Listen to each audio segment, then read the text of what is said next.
Palavra da Verdade, com Hernandes Dias Lopes. Meus amados, nós vamos abrir a palavra de Deus no livro do profeta Miqueias, capítulo 6, versos de 1 a 16. Miqueias, capítulo 6.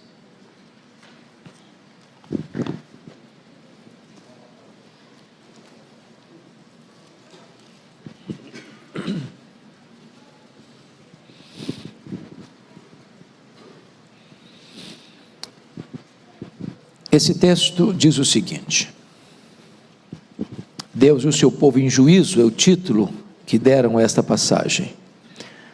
Ouvi agora o que diz o Senhor: levanta-te, defende a tua causa perante os montes, e ouçam os outeiros a tua voz. Ouvi, montes, a controvérsia do Senhor, e vós, duráveis fundamentos da terra, porque o Senhor tem controvérsia com o seu povo, e com Israel entrará em juízo. Povo meu, que te tenho feito? E com que te enfadei? Responde-me, pois te fiz sair da terra do Egito e da casa da servidão te remi, e enviei adiante de ti Moisés, Arão e Miriam. Povo meu, lembra-te agora do que maquinou Balaque, rei de Moabe, e do que lhe respondeu Balaão, filho de Beor, e do que aconteceu desde Sitim até Gilgal, para que conheças os atos de justiça do Senhor. Com que me apresentarei ao Senhor, e me inclinarei ante o Deus excelso? Virei perante ele com holocaustos, com bezerros de um ano? Agradar-se ao Senhor de milhares de carneiros, de 10.000 ribeiros de azeite? Darei meu primogênito pela minha transgressão, o fruto do meu corpo pelo pecado da minha alma? Ele te declarou, ó homem, o que é bom, e o que é o que o Senhor pede de ti: que pratiques a justiça, e ames a misericórdia, e andes humildemente com o teu Deus. A voz do Senhor clama a cidade, e a verdadeira sabedoria é temer-lhe o nome. Ouviu a tribos, aquele que a cita. Ainda há na casa do ímpio os tesouros da impiedade, e o detestável é faminguado? Poderei eu inocentar balanças falsas e bolsas de pesos enganosos? Porque os ricos da cidade estão cheios de violência, e os seus habitantes falam mentiras, e a língua deles é enganosa na sua boca. Assim também passarei eu a ferir-te, e te deixarei desolada por causa dos teus pecados. Comerás e não te fartarás, a fome estará nas tuas entranhas. Removerás os teus bens, mas não os livrarás, e aquilo que livrares eu entregarei à espada. Semearás, contudo não cegarás, pisarás a azeitona, porém não te ungirás com azeite, pisarás a vindima, no entanto não lhe beberás o vinho, porque observaste os estandartes de Onri e todas as obras da casa de Acabe, e andaste nos conselhos deles. Por isso eu farei de ti uma desolação, e dos habitantes da tua cidade um alvo de vaias. Assim trareis sobre vós mesmos o opróbrio dos povos. Meus irmãos, esse texto é soleníssimo. Ele é um texto confrontador. Nós gostaríamos de passar por cima dele e nem sequer olhar para ele, mas ele está na Bíblia. Ele é um texto inspirado, e o tema que eu quero trazer hoje é o povo de Deus no tribunal de Deus. Quando eu leio Miqueias, a sensação que eu tenho é que ele está entre nós. Eu acho que ele está nas ruas. Eu acho que ele é mais atual do que os nossos periódicos, do que os jornais que circulam, que os mais atuais meios de comunicação. Quando eu leio Miqueias, me parece que ele está fazendo um diagnóstico não de Israel há 2.700 anos, mas um diagnóstico de Brasília, de São Paulo, do Rio de Janeiro, de Nova York, de Tóquio, de Paris. A sensação que eu tenho é que ele está fazendo uma radiografia do mundo de hoje. O que vocês vão perceber ao longo deste livro, eu quero pedir vênia e permissão para fazer um apanhado geral, para nós entrarmos nesse texto, porque esse texto é consequência do que ele vai levantar como diagnóstico do problema. A sensação que eu tenho é que ele está entrando nas entranhas da nossa nação,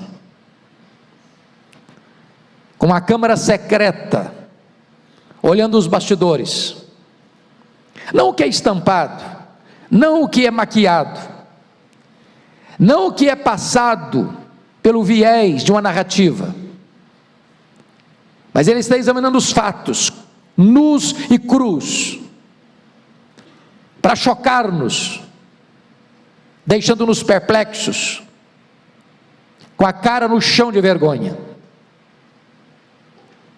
Desde Montesquieu, com a divisão dos poderes, legislativo, executivo e judiciário, é que nós encontramos já nesse texto, antes disso, historicamente, os poderes corrompidos, rendidos a esquemas, e eu peço a você que me acompanhe nesse diagnóstico. Primeiramente, Miqueias denuncia o que nós chamamos de o aparelhamento do Estado para a corrupção.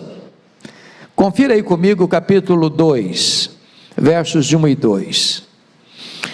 Ai daqueles que no seu leito imaginam a iniquidade e maquinam o mal, à luz da alva praticam, porque o poder está em suas mãos. Se cobiçam campos, os arrebatam, se casas as tomam, e assim fazem violência a um homem e a sua casa, a uma pessoa e a sua herança. Chama a sua atenção para esse fato.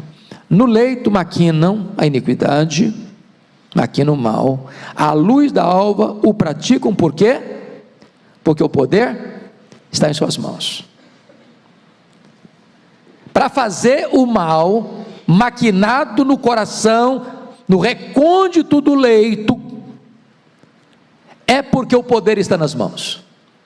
E se o poder está nas mãos, é porque o sistema foi rendido, porque a máquina está a serviço do mal, porque os poderes constituídos estão conluiados e mancomunados para essa prática.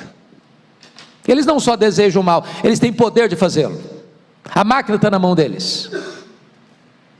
Segundo lugar, vejam comigo o capítulo 3, verso 2, que tem um problema mais grave ainda.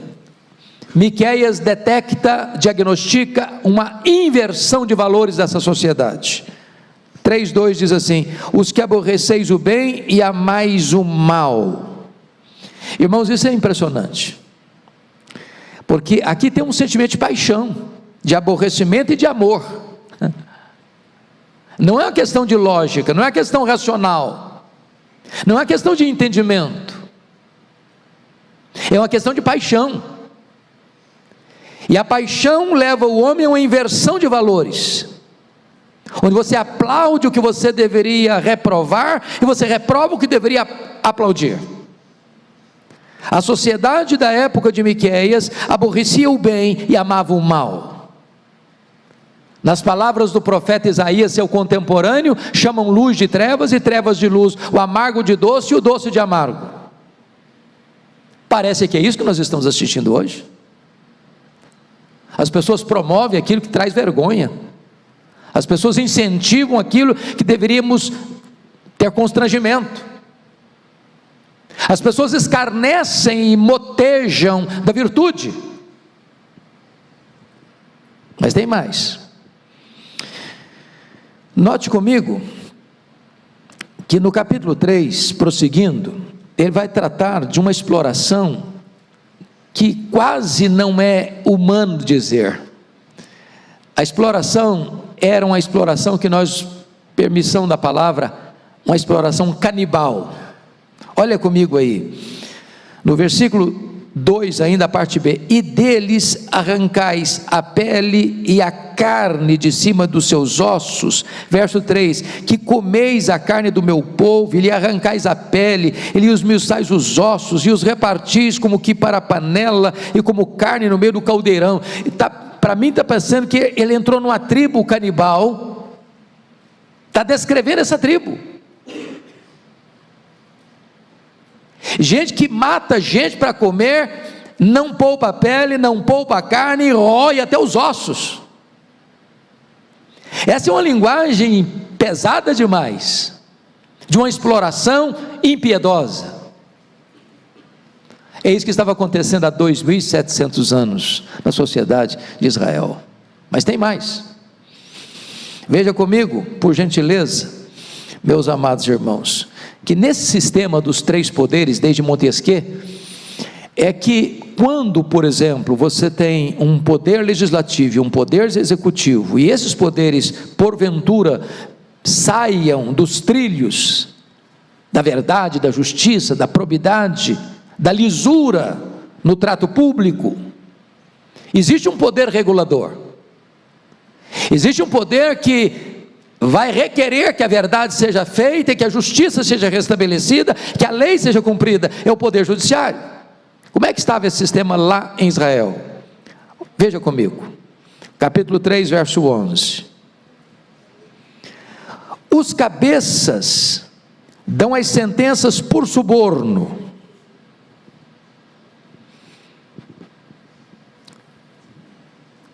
imitando meu colega pastor Arival. Vocês estão entendendo? Se botar legenda.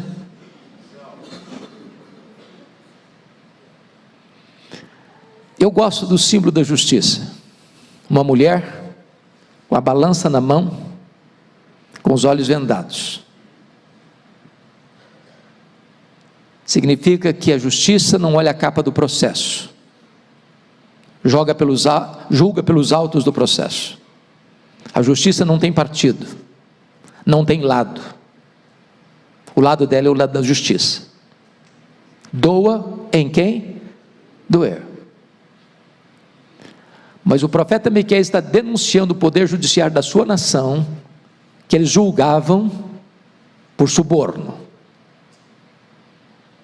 Nos bastidores, o que determinava uma sentença era grana, era dinheiro, era poder. Eram comprados. Mas tem mais. Para mim, aqui está o ponto mais crítico ainda. Capítulo 7, verso 3. Confira aí comigo.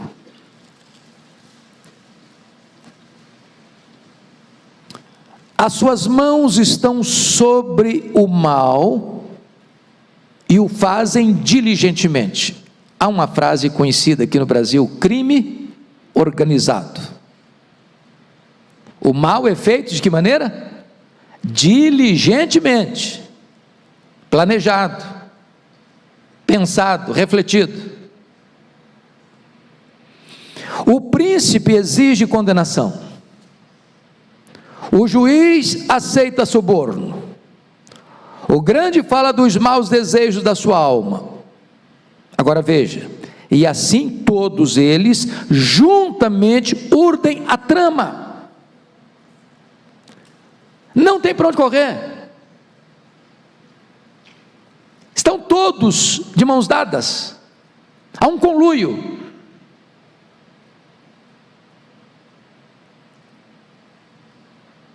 Nos bastidores a coisa já está definida. Está tudo rendido. O sistema todo está rendido. O Estado todo foi aparelhado. Bom, mas você ainda pode pensar assim: bom, quem sabe a religião seja o porto de esperança do povo. Quem sabe a igreja foi preservada, não fez parte desse esquema. Vamos ver, capítulo 3, verso 5, está escrito assim: Assim diz o Senhor acerca dos profetas que fazem errar o meu povo e que clamam paz quando tenho que mastigar, mas apregoam guerra santa contra aqueles que nada lhes metem na boca. Está claro isso aqui? São profetas comprados, que têm preço, que pregam o que é agradável quando recebem dinheiro, suborno para profetizar em coisas convenientes. São profetas da conveniência, amantes do dinheiro. Olha o versículo 11, 3:11. Os seus cabeças dão as sentenças por suborno, os seus sacerdotes ensinam por interesse, os seus profetas adivinham por dinheiro, e ainda se encostam ao Senhor, dizendo: não está o Senhor no meio de nós, nenhum mal nos sobrevirá. Só pregam coisa boa, só prosperidade, só riqueza, só paz, nenhum problema à vista, nenhuma tempestade no horizonte. Por trás do que está movendo tudo isso? Dinheiro, dinheiro, dinheiro. Tem alguma semelhança com o Brasil isso, irmãos? Eu estou falando de Israel, tá? Não estou falando do Brasil não. Estou falando de 2.700 anos.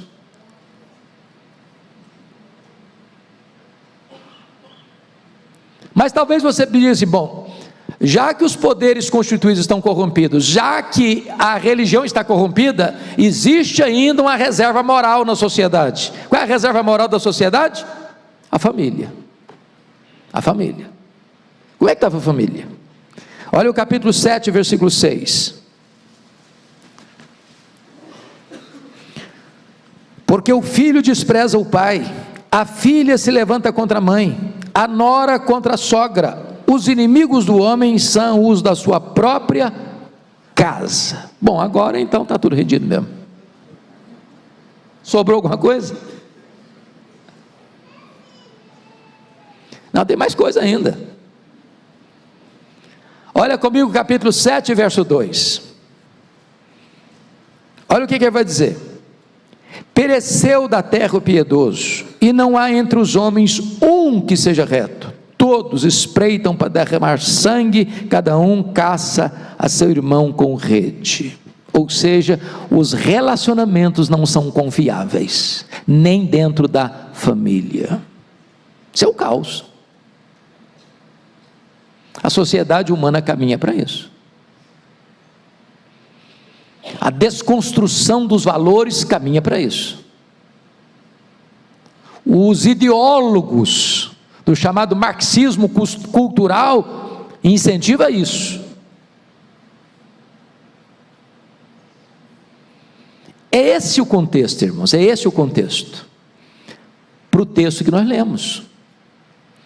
Então agora vamos voltar para o texto, capítulo 6, porque a cena do capítulo 6 é a cena de um grande júri, de um grande tribunal de júri.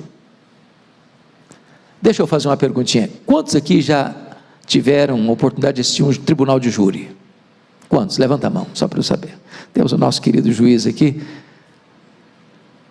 Pode continuar com a mão levantada, eu não vi direito. Ok. A cena é de um tribunal de júri. Deus está convocando a nação de Israel. Ela é ré. Deus está convocando as testemunhas, os montes, os outeiros. Deus está levantando a promotoria, Deus está levantando o juiz. O cenário está armado. O réu tem direito de defesa, pleno direito de defesa. Então vamos ver como é que esse cenário está armado. Primeiramente, a acusação é feita e o promotor chama o réu. Versículo 1: ouvi agora o que diz o Senhor, levanta-te e defende a tua causa perante os montes, e ouça os outeiros a tua voz. O réu é o povo de Deus, e ele está sendo conclamado, convocado, chamado para fazer a sua defesa, diante das testemunhas. Os muitos outeiros, que viram tudo, que assistiram tudo, que nada ficou escondido, estão lá. E o júri agora recebe a instrução no versículo 2, olha aí: ouvi, montes, a controvérsia do Senhor. Ele está agora se dirigindo às testemunhas: e vós, duráveis fundamentos da terra, porque o Senhor tem controvérsia com o seu povo e com Israel, entrará em juízo. A cena é impressionante. A cena é impressionante. E agora a promotoria vai apresentar a acusação nos versos 3 a 5, confira comigo que o promotor acusa o réu de ter se afastado de Deus no versículo 3, esse versículo 3 é impressionante, você pode ler em voz alta comigo, versículo 3, vamos lá? Povo meu, que te tenho feito, e com que te enfadei? Responde-me. Irmãos, vem aqui uma exclamação comovente. Primeiro uma pergunta, né? Povo meu, olha que não é povo estranho, não é povo pagão, não é povo meu, é o povo de Deus. Que te tenho feito? Com que te enfadei? Responde-me. Porque a reação do povo de Deus com esse diagnóstico que nós levantamos aqui, dava a impressão que Deus só tinha feito mal para eles, que eles estavam enfadados de Deus, enfastiados de Deus, entalados com Deus, e Deus está clamando: responde-me. Mas notem que a promotoria vai acusar o réu de não valorizar a sua libertação, no versículo 4, olha aí comigo: pois te fiz sair da terra do Egito e da casa da servidão te remi, e enviei adiante de ti Moisés, Arão e Miriam. Ou seja, Deus remiu, era um povo escravo, cativo, debaixo do chicote, da chibata, com trabalhos forçados, e Deus foi lá e com poderosa mão, tirou o povo da escravidão, resgatou o povo dos grilhões de ferro, e libertou.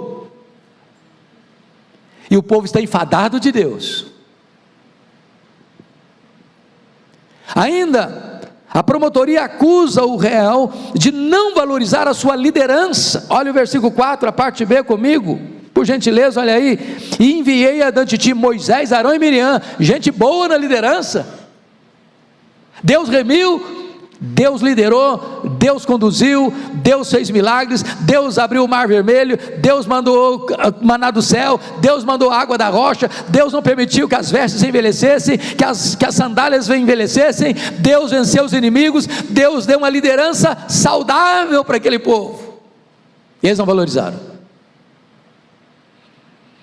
Mas o promotor está ainda acusando o réu de não valorizar as bênçãos. Olha comigo o versículo 5: povo meu, lembra-te agora, preste atenção nisso, lembra-te agora. Irmãos, nós temos o mesmo problema, nós temos uma memória fraca para lembrar as bênçãos, fraca, e muito afiada para reclamar, para murmurar. Então Deus diz: lembra-te agora do que maquinou Balaque, rei de Moabe, e do que lhe respondeu Balaão. Qual foi a questão? O Balaque contratou o Balaão para quê? Para amaldiçoar o povo. O que o Balaão conseguiu fazer? Abençoar o povo. E o Balaão chegou à conclusão: não dá para amaldiçoar a quem Deus resolve abençoar. Você é um abençoado de Deus, você é um alvo das bênçãos de Deus. Mas notem, e do que aconteceu desde Sitim até Gilgal. Que geografia é essa? Sitim, irmãos, retrata o começo da jornada deles quando saíram do Egito. E Gilgal retrata o local lá na terra prometida, quando eles foram instalados na terra e agora podem cultivar a terra que emana leite e mel, não precisa mais do maná cair. O que é que Deus está dizendo? Do começo ao fim da jornada, eu abençoei vocês, e vocês se esqueceram disso. Lembra-te agora.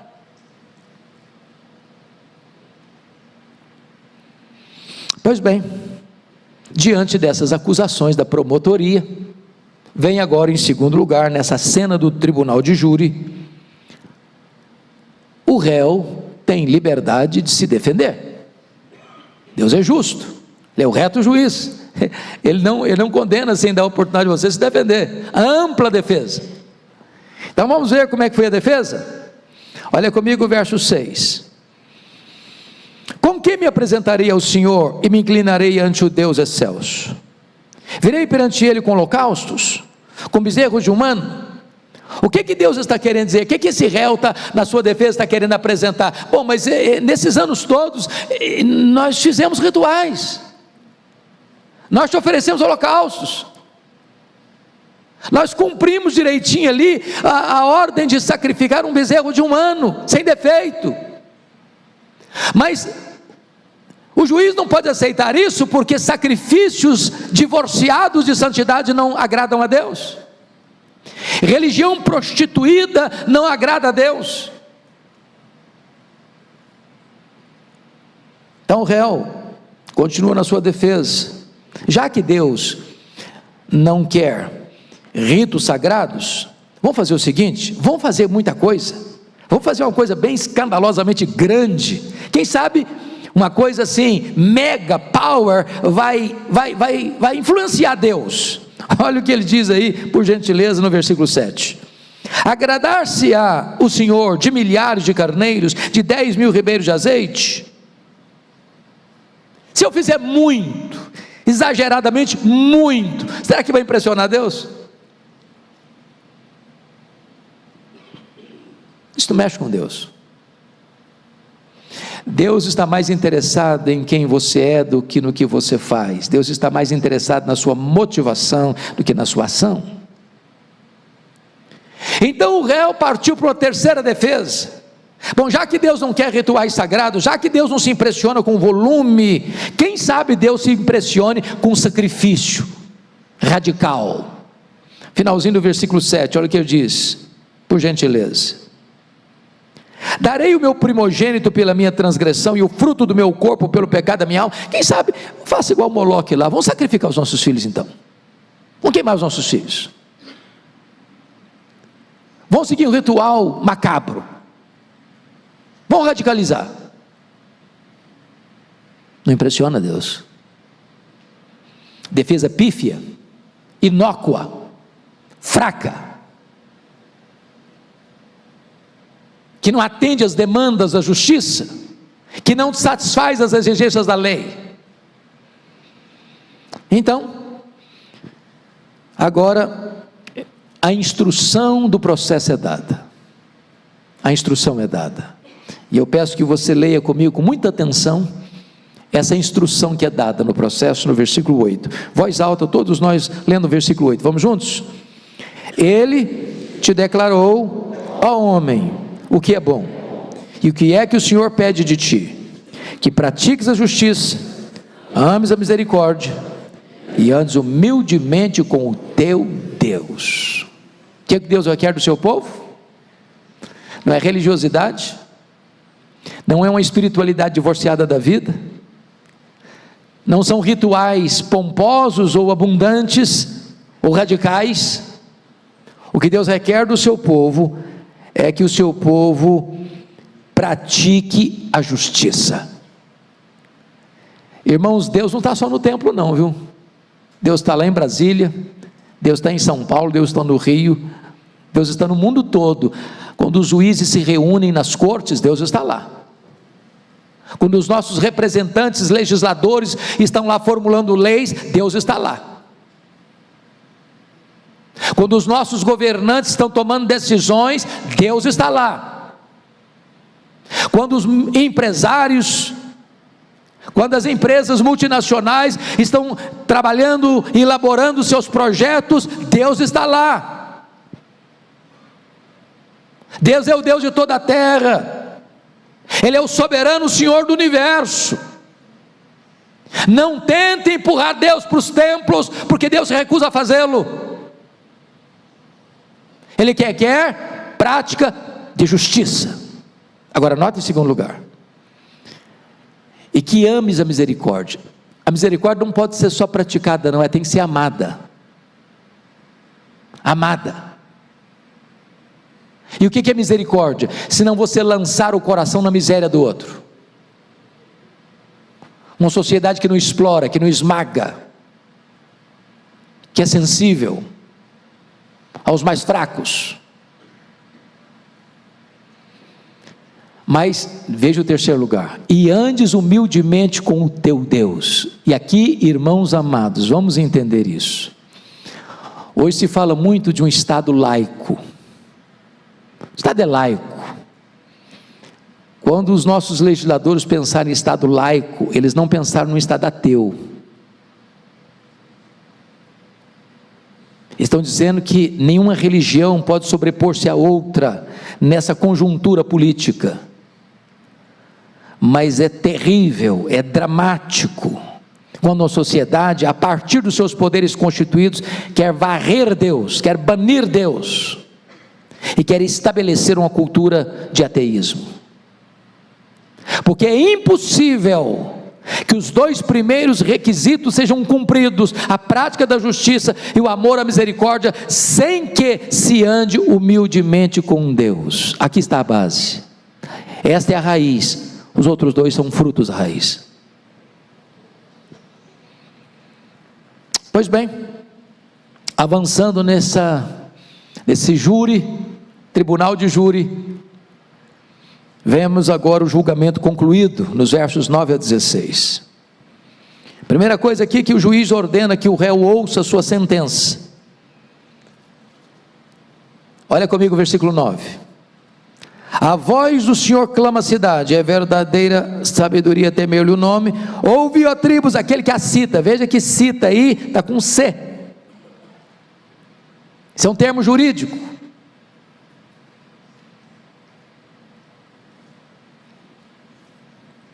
Segundo, o juiz mostra os dispositivos que o réu infringiu, dos versos 10 a 12.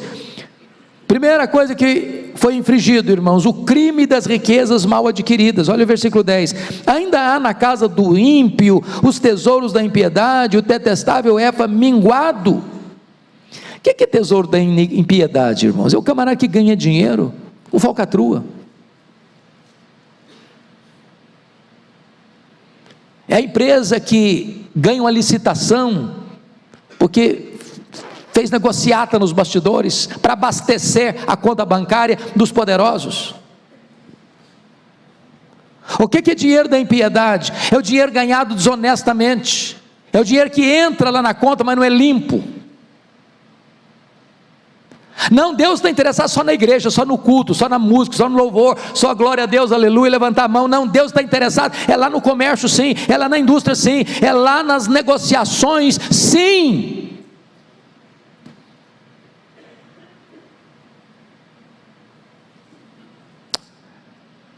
Deus detesta o Efa minguado. Sabe o que significa isso?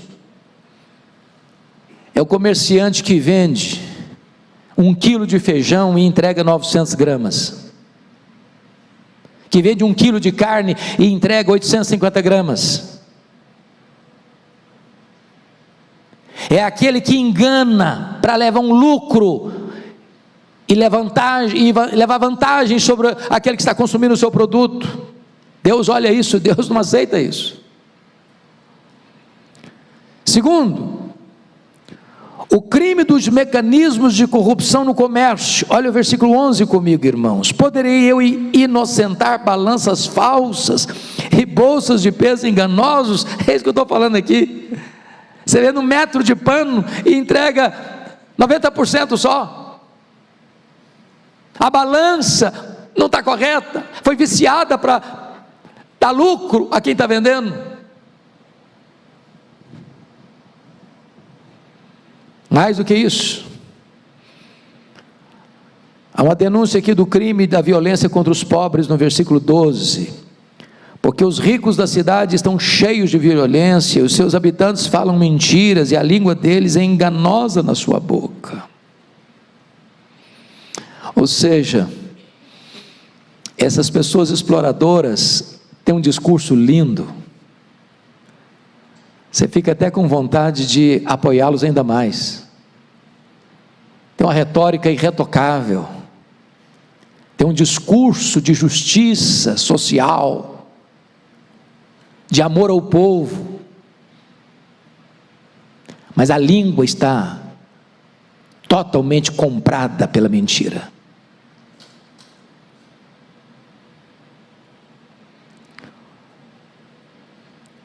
Então, o texto vai passar para a conclusão da cena desse tribunal de júri, quando o juiz vai aplicar a sentença. A primeira coisa é que o réu terá que colher o que plantou. Olha o versículo 13 comigo. Está escrito assim: assim também passarei eu a ferir-te, e te deixarei desolada por causa dos teus pecados. O que o homem semear, isso ele também ceifará. Simples assim. De Deus não se zomba. Segundo,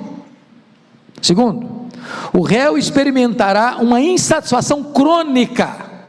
Preste atenção comigo no versículo 14: comerás e não te fartarás, a fome estará nas tuas entranhas, removerás os teus bens, mas não os livrarás, e aquilo que livrares, eu entregarei à espada.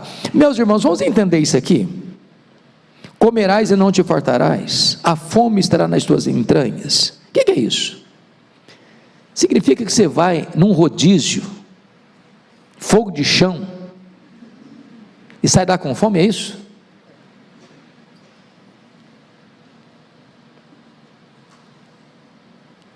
Significa que você vai para um restaurante, não vou nem falar em outras bebidas, você toma os melhores sucos, sai de lá com sede, é isso?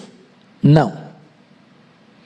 O que ele está dizendo é que toda riqueza mal adquirida com injustiça, com violência, com mentira, com engano, com engodo, com farsa, a pessoa tem, e tem mais, e tem mais, e tem mais, e tem mais, e tem mais, e ela nunca fica satisfeita. É a tua insatisfação crônica. Sabe por quê? Deus não deixa ela ter satisfação. Deus não deixa. Irmãos, o contentamento é fruto da piedade. A piedade com contentamento é grande fonte de lucro. Mas o amor do dinheiro é raiz de todos os males, e aqueles que querem ficar ricos caem em tentação e cilada, e atormentam a sua alma com muitos flagelos, e muitos nisso aí perderam a fé. Pode ter certeza disso, tem muita gente aí dormindo em camas de marfim, em lençóis de fio egípcio, em travesseiros de pena de ganso, em camas macias e confortáveis, nas suítes mais luxuosas, nos hotéis mais caros do mundo, e não tem descanso, e não tem paz, e não tem satisfação, e tem um vazio crônico na alma, e Deus nunca vai deixar que esse vazio seja satisfeito.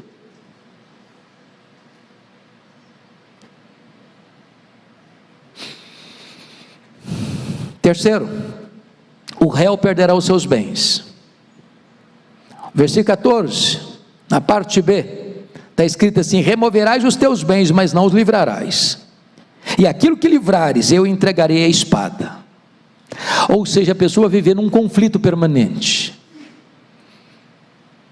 É por isso que João Batista acertou, quando ele preferiu ir para a cadeia a negociar princípios, porque é melhor você estar preso com a consciência livre, do que estar livre com a consciência presa.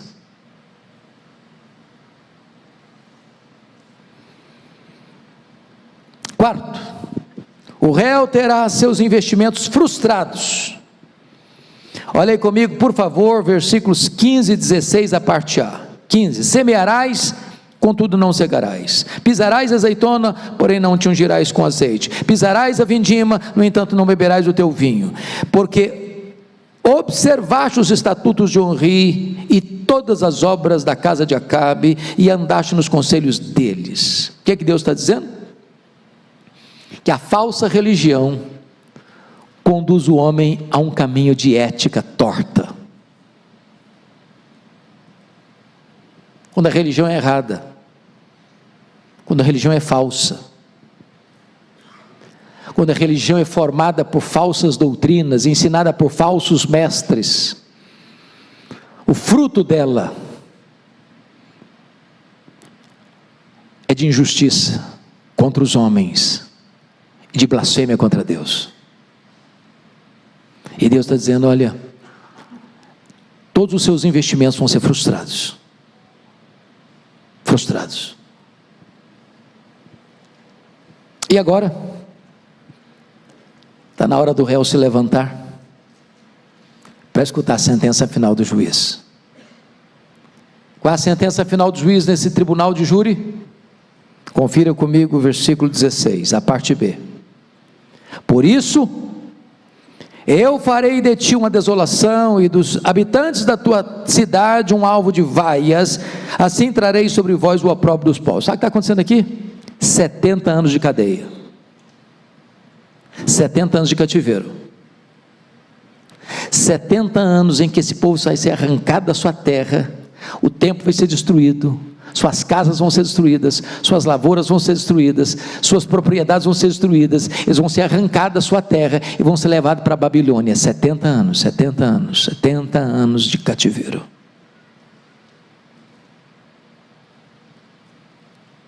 De Deus não se zomba. Bom, mas sabe o que me encanta em Deus? É que talvez você e eu digamos assim: bem feito, toma agora, né? Mas o seu Deus, o meu Deus, é rico em misericórdia e tem prazer em perdoar. Nesse cenário, meus irmãos, de liderança política e religiosa, nesse cenário dos poderes corrompidos, Deus faz uma promessa gloriosa, que está no capítulo 5, verso 2, que vai surgir um rei, vai surgir um juiz, vai surgir um legislador, vai surgir um líder justo, puro, verdadeiro, que vai estabelecer um reino de justiça. Olha conosco, olha comigo, capítulo 5, verso 2, com a igreja toda lendo em voz alta comigo, vamos juntos. E tu, Belém Efrata, pequena demais para figurar como grupo de milhares de Judá, de ti me sairá o que há de reinar em Israel, e cujas origens são desde os tempos antigos, desde os dias da eternidade. Ele vai fazer o quê? Ele vai reinar, ele vai reinar, ele vai reinar, e ele está reinando hoje, no seu, no meu, no nosso coração. E onde ele reina, aí há a prática da justiça, aí há o amor, a misericórdia, e aí você anda humildemente com Deus. Segundo lugar, você diz: meu Pai, e os meus erros, e os meus pecados, e as minhas transgressões, e o que eu já fiz de errado, como é que vai ser? Confira comigo o capítulo 7, por gentileza, versos 18 e 19, a igreja toda lendo comigo de novo, vamos juntos? Quem, ó Deus, é semelhante a ti, que perdoas a iniquidade, e te esqueces da transgressão do restante da tua herança. O Senhor não retém a sua ira para sempre, porque tem prazer na misericórdia. Tornará a ter compaixão de nós, pisarás aos pés as nossas iniquidades, e lançará todos os nossos pecados nas profundezas do mar. Louvado seja o Senhor. Há esperança para mim, há esperança para você, há esperança para o Brasil. Eu te peço para ficar em pé, por favor, com a Bíblia aberta. Capítulo 7, verso 7, nós vamos encerrar com a leitura desse texto, com voz bem clara, 7:7, toda a igreja comigo, vamos juntos? Eu, porém, olharei para o Senhor, e esperarei no Deus da minha salvação, o meu Deus me ouvirá. Aleluia! Num cenário tão doloroso como o Brasil enfrenta hoje, esse texto traz esperança para o meu coração. Eu convido você de novo para lermos juntos, vamos juntos. Eu, porém, olharei para o Senhor, e esperarei no Deus da minha salvação, o meu Deus me ouvirá. Aleluia!